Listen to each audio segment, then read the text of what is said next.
I'm Doug Doyle with the Art of the Story.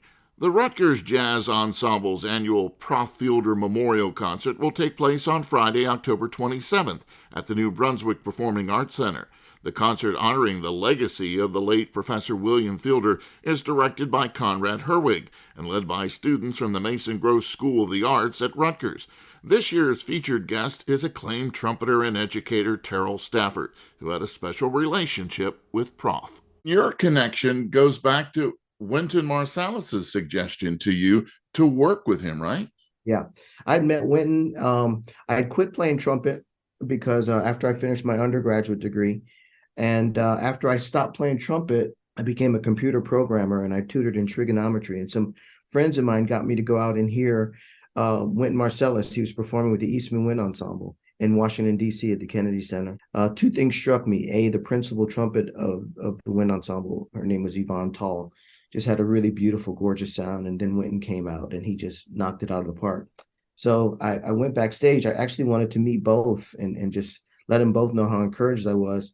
But the Wind Ensemble had left and there was a huge line to meet Wynton, and I waited in the line and that's how it all happened, you know. Shook my hand. He goes, "Hey man, you play trumpet?"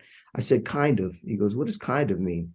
I said, "Well, I used to, but I don't anymore." And he goes, "Why not?" I said, "Well, because I play off to the side."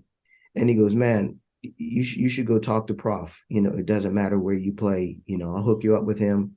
I'll treat you to a lesson. Just be serious." So he hooked it up, and I went up and I met Prof. And my whole life changed from the first day I saw him.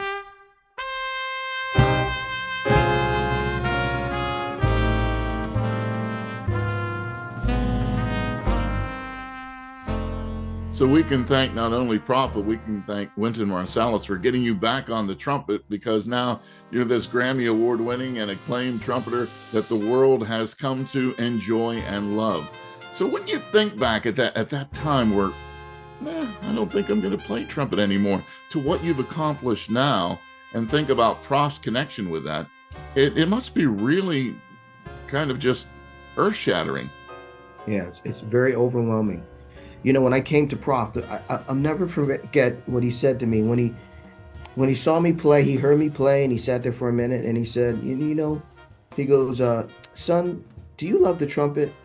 And I said, "Yes, sir, I love the trumpet." And he goes, "Well, you got some things to work on, but I think we can work it out." And I said, "Well, what about my embouchure?" He goes, "What about your embouchure?" And he goes, "As long as you put air through the horn, it doesn't matter where you put the mouthpiece." And I thought that was like a classic line, like, yes, like, wow. From my first lesson with him, coming up from DC, he was just something else. I mean, he was a source of knowledge, and he had a particular way of teaching. You can see my entire interview with Terell Stafford on the WBGO Facebook page. I'm Doug Doyle, WBGO News.